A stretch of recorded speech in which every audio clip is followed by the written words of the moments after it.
जी नमस्कार। आज हम लोग विद्युत धारा के अगले टॉपिक पे बात करेंगे। मैं विक्की सर। आगे अगले टॉपिक यानी कि पिछले क्लासों में हम लोगों ने पढ़ा था प्रतिरोध के बारे में कि प्रतिरोध किन किन बातों पर निर्भर करती है। आज हमारा जो टॉपिक होगा वो विद्युत धारा से होगा और उसमें हम लोग पढ़ेंगे तापक्रम का प्रतिरोध पर क्या प्रभाव पड़ता है ना। बहुत अच्छा थ्योरी है ये। और आज पीपीटी नहीं है इसका, आज हम लोग लिखते हुए करेंगे और इस चीज को हम लोग समझने का प्रयास करेंगे, क्योंकि ये जो थ्योरी आज चलेगा ये थ्योरी बहुत ज्यादा इंपॉर्टेंट होगा एग्जाम के लिए, क्योंकि इससे न्यूमेरिकल आते हैं। क्या आते हैं? न्यूमेरिकल आते हैं। अक्सर न्यूमेरिकल इससे कई बार पूछा जा चुका है इस क्वेश्चन से कि तापक्रम का प्रतिरोध पर क्या प्रभाव है। तो हम लोग आज ट्राई करने वाले हैं इस वाले क्वेश्चन को और सीखने वाले हैं। तो उम्मीद करते हैं कि आप ध्यानपूर्वक देखेंगे और हम लोग इस चीज को सीख पाएंगे। कोई दिक्कत? तो हमारा क्वेश्चन है तापक्रम का प्रतिरोध पर क्या प्रभाव है। तो आपने क्वेश्चन पीछे देखा, से हम हेडिंग लगा सकते हैं तापक्रम का प्रतिरोध पर प्रभाव, है ना। तो हम लोग तापक्रम का प्रतिरोध पे जब प्रभाव देखेंगे तो किस प्रकार इसका प्रभाव देखने को मिलता है, तो उसके लिए हमें थोड़ा सा स्टेटमेंट बनाना पड़ेगा। क्या बनाना पड़ेगा? स्टेटमेंट। तो हम लोग स्टेटमेंट पे बात करेंगे और लिखेंगे यदि किसी चालक का तापमान बढ़ा दिया जाए या बढ़ाया जाए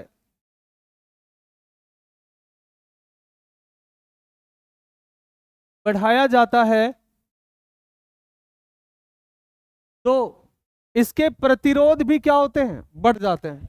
तो लिखेंगे इस बात को, इसके प्रतिरोध भी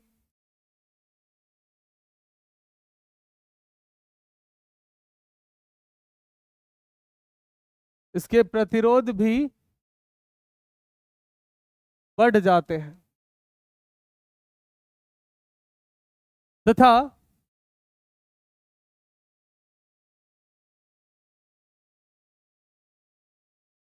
तापमान घटा दिया जाए या घटाने पर प्रतिरोध घट जाता है। प्रतिरोध क्या होता है? प्रतिरोध घट जाता है। हमने ऐसा बात यहां पे लिखा है। हमने क्या लिखा कि अगर हम किसी चालक के तापमान को बढ़ा दे यानी कि इंक्रीज करते, तो इंक्रीज करने के बाद उसके प्रतिरोध भी बढ़ जाएंगे। जैसा कि हमने कल देखा था, तीसरा नंबर बिंदु पढ़ा था उसने। तीसरे बिंदु में हमने सीखा, हमें बताया गया था कि किसी भी चालक का प्रतिरोध उसके तापमान पर भी निर्भर करती है ना। यानी कि उसके समानुपाती होती है, यानी कि तापमान बढ़ा देंगे तो प्रतिरोध भी क्या होगा? बढ़ जाएगा। तो इसी बात को हमने यहाँ पे लिखा, और घटा देंगे तो प्रतिरोध भी घट जाएगा। आगे लिखेंगे ऐसा इस कारण होता है या इसलिए होता है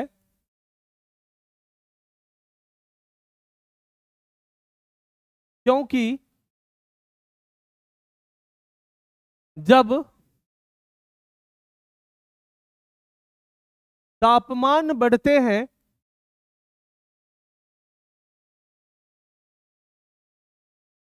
तो चालक में आयनों के, चालक में किसके? आयनों के आयाम में वृद्धि होती है। चालकों के आयनों में, आयनों के जो आयाम होते हैं वो क्या होते हैं? वृद्धि होते हैं। आयनों के आयाम कहने का मतलब क्या? जैसे अगर मान लो कि कोई चालक में आयाम ऐसे, यानी कि इस तरह से है, धारा जारी है, तो इसको हम आयाम बोला करते थे ना। तो जैसे ही तापमान बढ़ता है ना, तापमान जब ज्यादा हो जाता है तो इसके ग्राफ और ऊपर होने लगते हैं, इसके ग्राफ और नीचे होने लगते हैं, जिस कारण इसके प्रतिरोध क्या होते हैं? बढ़ने लगते हैं। इसके प्रतिरोध क्या करते हैं? बढ़ने लगते हैं। तो हमने इसलिए लिखा कि चालक में आयनों का आयाम में वृद्धि होती है, वृद्धि होती है। और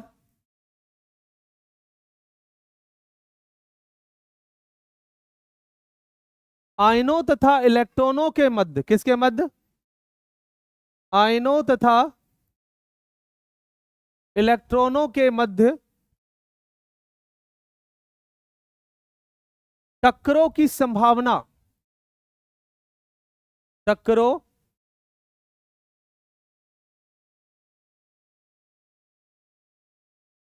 की संभावना, टक्करों की क्या संभावना? टक्करों की संभावना बढ़ जाती है। क्या होती है? टक्करों की संभावना बढ़ जाती है। यानी कि जब इसके आयाम तेज हो जाते हैं आयनों के, तो इलेक्ट्रॉन और आयनों के मध्य क्या होना स्टार्ट होना शुरू हो जाता है, यानी टक्करों की संभावना बढ़ जाती है। और जब टक्करों की संभावना बढ़ेगी तो उनके मध्य टक्कर होगा, और टक्कर होने के क्रम में वहां पे प्रतिरोध उत्पन्न होगा। क्या उत्पन्न होगा? प्रतिरोध उत्पन्न होगा। बोलो, आप आगे बढ़े। बढ़ जाती है तो हम यहां से क्या करेंगे, कुछ कंडीशन मानेंगे। क्या मानेंगे? कुछ कंडीशन मानेंगे और इसके फॉर्मूले को प्रूव कर कर देख पाएंगे। तो कंडीशन क्या रहेगा, ध्यान दीजिएगा।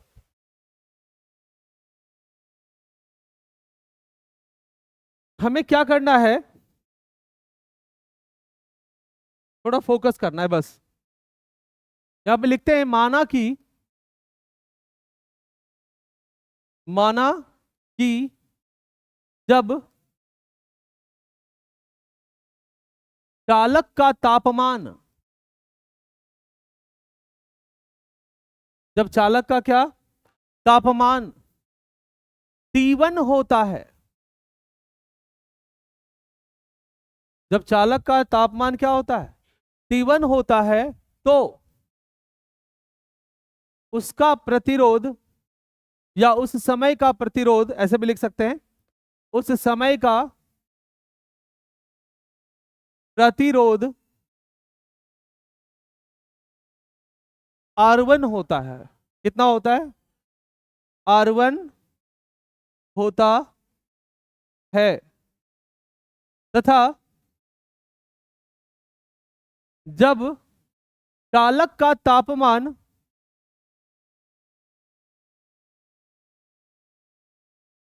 जब चालक का क्या तापमान बढ़ा दिया जाता है, बढ़ाकर लिखते हैं, बढ़ाकर T2 कर दिया जाता है, कर दिया जाता है, तो कर दिया जाता है तो चालक का प्रतिरोध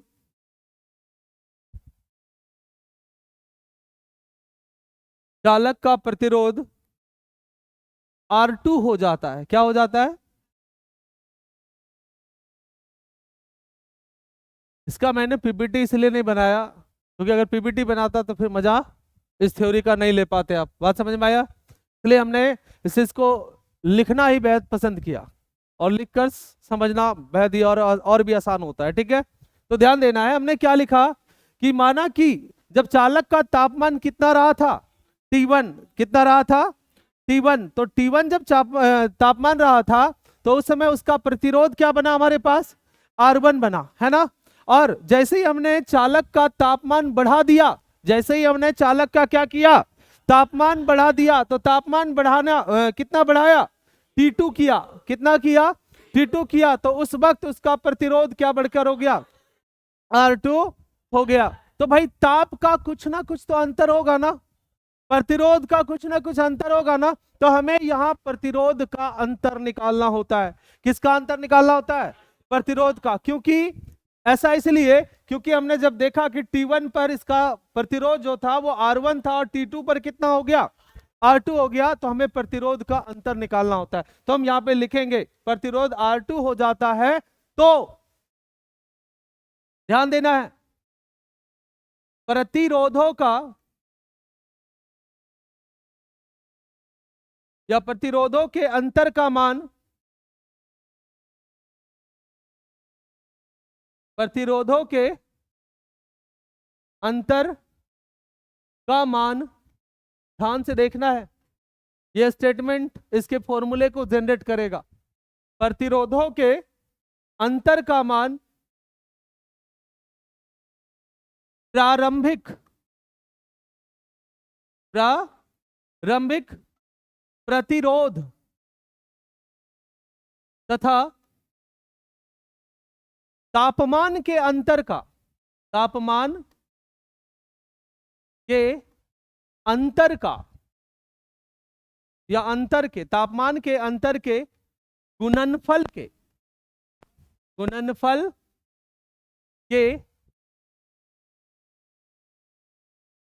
समानुपाती होता है, समानुपाती होता है। मैंने क्या कहा, आप समझो इस बात को।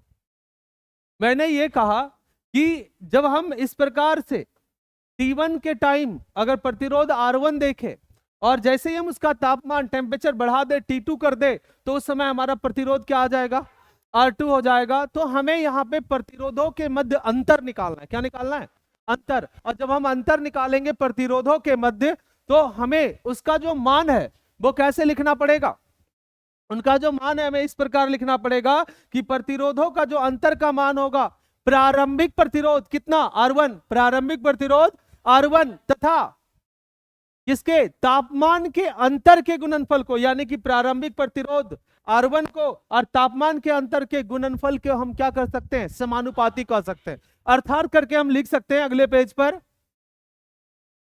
कि अर्थात, ध्यान से देखिएगा, अर्थात हमारा जो प्रतिरोध का अंतर होगा तो R2 माइनस कितना लिखेंगे, R1, R2 माइनस R1, और ये समानुपाती होगा किसके, R1 यानी प्रारंभिक प्रतिरोध तथा तापमान के अंतर के गुणनफल के।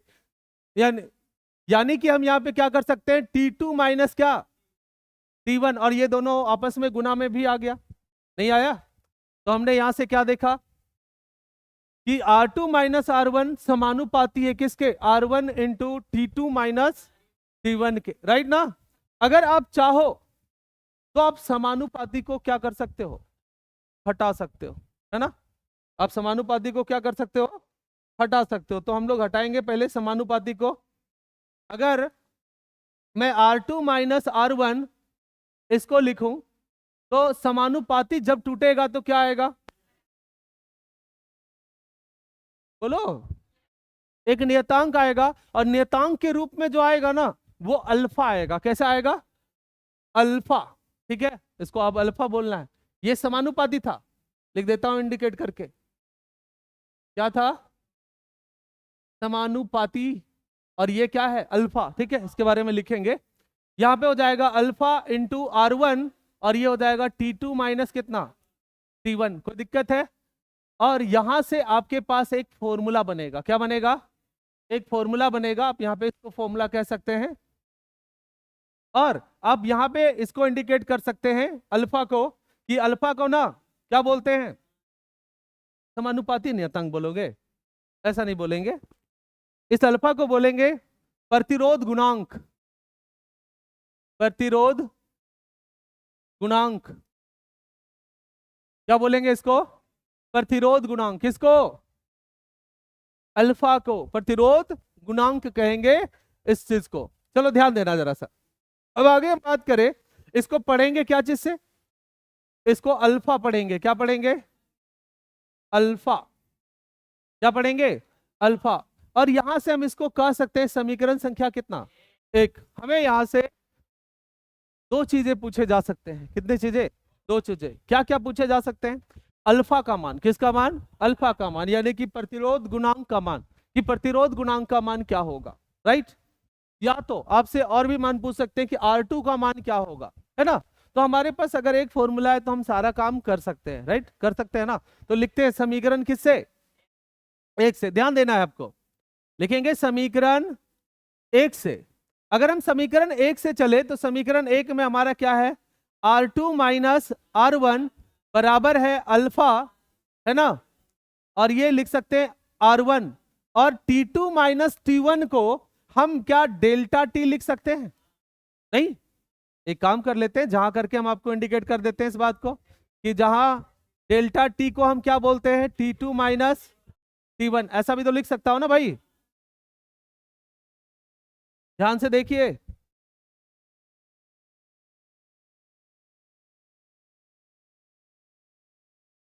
डेल्टा T को हम क्या लिख सकते हैं, T2 minus T1, T2 minus क्या, T1। कोई दिक्कत है यहां तक? दिक्कत होना भी नहीं चाहिए वैसे। अब अगर मैं यहाँ पे सपोज कि हम R2 का मान निकाले, किसका मान निकाले, R2 का, तो हम अगर R2 का मान निकाले, आप R2 को यहीं रहने दो और R1 को उस पार भेज दो, तो ये माइनस में बराबर किधर आएगा तो क्या होगा, प्लस में, यानी कि हो जाएगा alpha into R1 delta T, और ये भी इधर आएगा तो हो जाएगा प्लस का कितना, R1, प्लस का क्या हो जाएगा, R1। अब देखा जाए हम R2 का मान निकालने के लिए यहां पे अगर देखा जाए R1 यहां भी और R1 यहां भी, हम R1 को क्या कर सकते हैं, कॉमन। जब R1 को कॉमन करेंगे तो यहां पे बचेगा एक, तो एक को हम पहले भी तो लिख सकते हैं। अब प्लस यहां से क्या बच गया, alpha into delta T, alpha into कितना, डेल्टा T, यानी कि आपके पास यहां पर R2 का एक फॉर्मूला जनरेट हुआ जिसे आप याद रखेंगे, और जब भी नॉमरिकल में आपको सेकेंड प्रतिरोध का मान पूछा जाए, सेकेंड वाले प्रतिरोध का मान पूछा जाए, तो आप सेकेंड प्रतिरोध के मान को आसानी से इस सूत्र की सहायता से क्या कर सके, निकाल सके। उम्मीद करते हैं कि यहां तक आपको बात समझ में आई होगी। आगे बढ़े, पुनः लिखेंगे,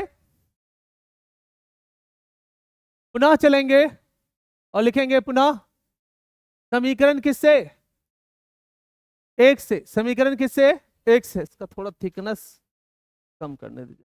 समीकरण किससे भाई, एक से। समीकरण एक से चलोगे तो आपका फिर यहां पे क्या आ जाएगा, देखो तो R2 माइनस R1 बराबर alpha into R1 into T2 minus कितना, T1। आप यहां पे क्या कर सकते हो, यहां से आप अल्फा का मान निकाल सकते हो, किसका मान, अल्फा का मान, यानी कि किसका, प्रतिरोध गुणांक का। किसका मान निकाल सकते हो, प्रतिरोध गुणांक का, क्योंकि हम अल्फा को क्या बोलते हैं, प्रतिरोध गुणांक। और एक्चुअली में ये नियतांक भी है, क्या है, नियतांक भी है, समानुपाती नियतांक बोलेंगे इसको, ठीक है, इसका नाम होगा प्रतिरोध गुणांक। तो हम प्रतिरोध गुणांक, अगर आपसे कोई भी क्वेश्चन पूछता है कि प्रतिरोध गुणांक का मान क्या होगा, तो आप यहां से आसानी से क्या कर सकते हो, निकाल सकते हो। तो यहाँ पे हम लोग करेंगे अल्फा का मान निकालेंगे, आप अल्फा को यहीं रहने दीजिए, बराबर ये सारा टर्म इसके गुने में है ना, बराबर के इस बार भेजेंगे तो क्या होगा, भगा में, यानी कि ये हो जाएगा R2 माइनस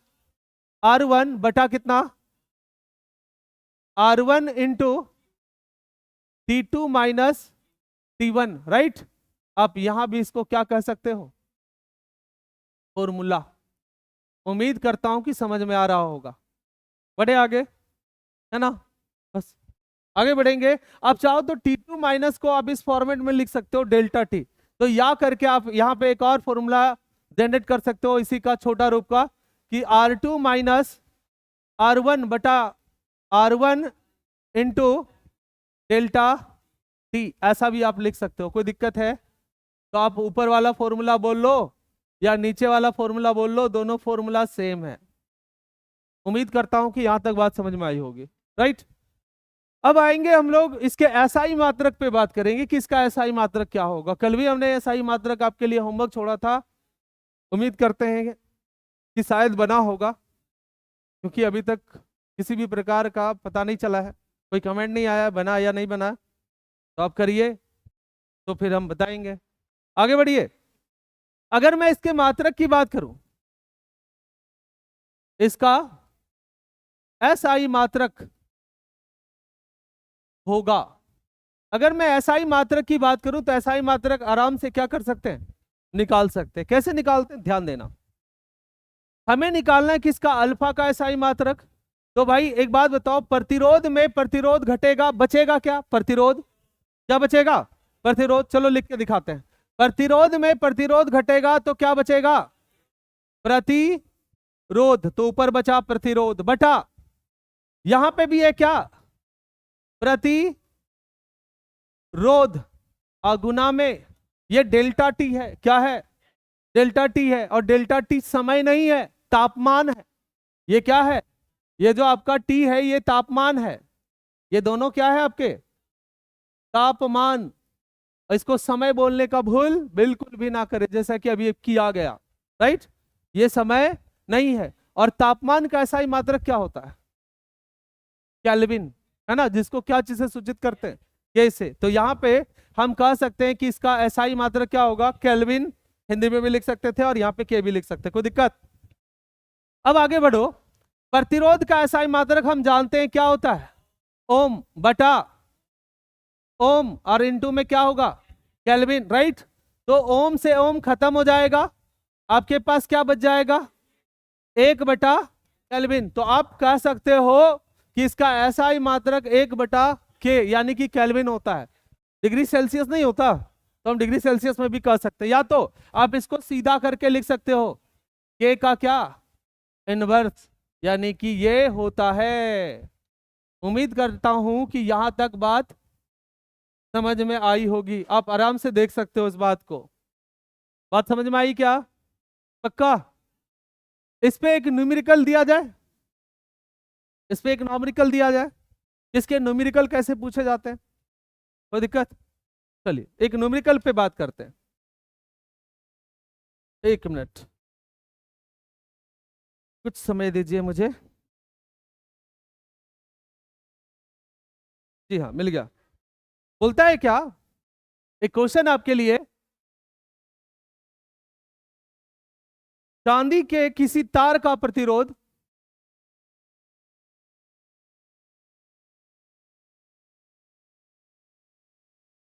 तार का चांदी के किसी तार का प्रतिरोध 27.5 डिग्री सेल्सियस पर 27.5 डिग्री सेल्सियस पर 2.1 ओम है। कितना ओम है? 2.1 ओम है। और